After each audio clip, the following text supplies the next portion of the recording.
La Banque du Canada a relevé hier son principal taux de référence, le taux de cible du financement à un jour à 4,75%, son niveau le plus élevé en 22 ans en raison d'inquiétudes croissantes sur la persistance de l'inflation au-dessus de la cible de 2% due à la résistance de l'économie canadienne. La Banque centrale avait cessé de relever ses taux depuis janvier, désirant évaluer l'impact des 8 hausses de taux précédentes qui avaient porté le taux directeur à 4,5%, son plus haut niveau en 15 ans, dans le cadre du cycle de resserrement monétaire le plus rapide de l'histoire de la Bank of Canada. La vigueur inattendue des dépenses de consommation, le rebond de la demande de services, la reprise de l'activité immobilière et un marché du travail tendu montrent que l'excès de demande dans l'économie est plus persistant que prévu, a déclaré la Banque centrale dans un communiqué. Rappelons que l'inflation a légèrement rebondi en avril au Canada, contrairement aux attentes du consensus, et pour la première fois depuis juin dernier, en raison notamment d'une hausse des prix des loyers. Bien qu'à l'échelle mondiale, l'inflation diminue et que l'institution monétaire s'attend à ce qu'elle descende autour de 3% cet été, la Banque du Canada s'inquiète davantage de la possibilité que l'inflation reste coincée nettement au-dessus de la cible de 2% en 2024. Le déficit commercial des États-Unis s'est fortement creusé au mois d'avril sous l'effet combiné d'une hausse des importations, notamment dans le secteur automobile et celui des matières premières, et d'une baisse des exportations selon des données publiées hier par le département du commerce américain. Le déficit des biens et services avec le reste du monde a atteint 74,6 milliards de dollars, en hausse de 23% par rapport au mois précédent, néanmoins en deçà des attentes des analystes qui tablaient eux sur un déficit de 75,3 millions de dollars. Sur un an, le déficit commercial américain reste orienté en forte baisse de 23,9%, profitant cette fois tant d'une hausse des exportations que d'une baisse des importations. Si l'on se focalise sur les échanges bilatéraux de biens, le déficit commercial avec la Chine, qui reste le plus élevé, s'est légèrement creusé par rapport au mois précédent, passant de 22,9 milliards de dollars à 24,2 milliards. À signaler cependant que les États-Unis ont une balance commerciale positive avec Hong Kong, même tendance avec l'Union européenne, avec un déficit commercial à 17,3 millions d'euros qui se concentre toujours principalement sur 3 pays, l'Allemagne, l'Irlande et l'Italie. En dehors des 2 principaux partenaires commerciaux des États-Unis, le déficit reste marqué avec le Mexique et le Vietnam, qui est désormais parmi les 6 principaux pays sources d'importation vers le pays de l'oncle Sam. Le yuan est tombé hier à son plus bas niveau depuis près de 6 mois, mise à mal par une reprise chinoise post-Covid qui se révèle être moins vigoureuse que prévu et la perspective de possibles mesures de relance qui affaibliraient la devise. En effet, presque tous les indicateurs macroéconomiques et monétaires surveillés de près par les économistes commencent à s'allumer. En plus d'une économie intérieure en difficulté, d'un yuan chinois au plus bas, les exportations chutent sérieusement.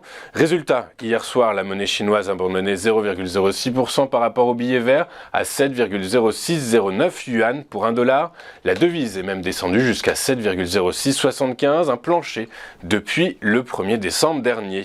Avant de poursuivre notre émission, regardons ce qui s'est passé sur les principales places boursières de la planète hier. Et les bourses européennes ont clôturé la journée sans réelle tendance. Les investisseurs prudents avant les réunions des principales banques centrales de la planète la semaine prochaine.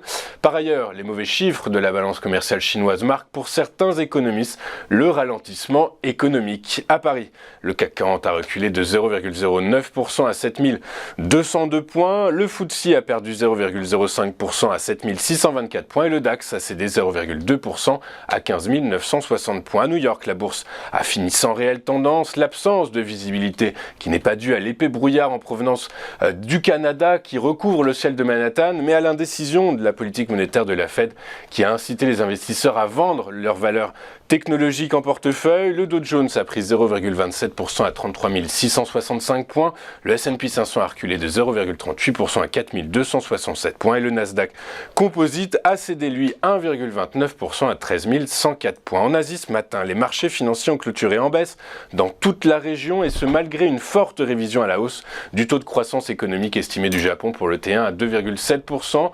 Le Nikkei a cédé 0,85% à 31 641 points.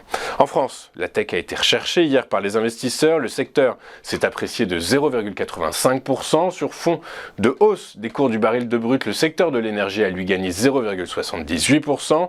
Parmi les principaux replis, nous noterons celui de la santé qui a perdu 0,88% et des services aux consommateurs en repli de 0,71% sur la journée. Dans le détail, le titre de Casino Guichard a signé une seconde séance consécutive de hausse en engrangeant plus de 10% sur ces deux séances. Ceci étant, le titre perd plus de 40% depuis le 1er janvier. Après son beau parcours boursier cette semaine, le titre d'Ubisoft a été pénalisé par des prises de bénéfices. Le titre a cédé 4,62% et a fini lanterne rouge du SBF 120 à 27,02 €. Sur le Forex, les cambistes attendent les décisions de politique monétaire de la Fed et de la BCE avant de confirmer leur position. L'euro est quasi stable à 1,0694 $.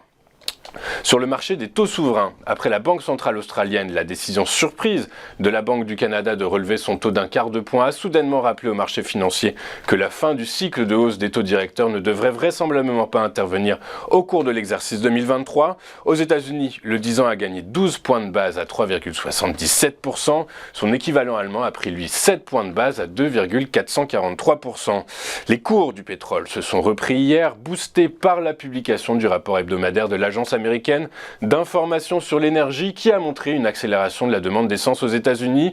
Davantage que l'évolution des stocks de brut, les opérateurs ont retenu la hausse des livraisons d'essence qui a atteint 9,2 millions de barils par jour aux États-Unis, un niveau supérieur à celui de l'an dernier à la même époque. Autre signe d'une forte demande, le taux d'utilisation des raffineries américaines est monté à 95,8%, un niveau plus connu depuis quasiment 4 ans. Résultat, le baril de Brent de la mer du Nord pour livraison août 2023 a gagné 0,63% à 76,77 $. Son équivalent américain pour livraison juillet 2023 a lui gagné 1% à 72,44 $. Enfin, du côté des monnaies virtuelles, elles restent sous pression après le déluge d'actions coercitives déclenchées par la SEC à l'encontre des plus grandes plateformes d'échange de crypto. Le Bitcoin a cédé 3,18% et flirte de nouveau avec les 25 000 $ à 26 201 $. L'Ethereum a lui abandonné 2,7% à 1829 $ l'unité. Nous allons marquer une toute première pause dans cette édition du 8 juin et juste après, nous vous ferons vivre l'ouverture de la séance à Paris, une séance décryptée en direct et en duplex par Thomas Andrieux. A tout de suite sur TF Finance.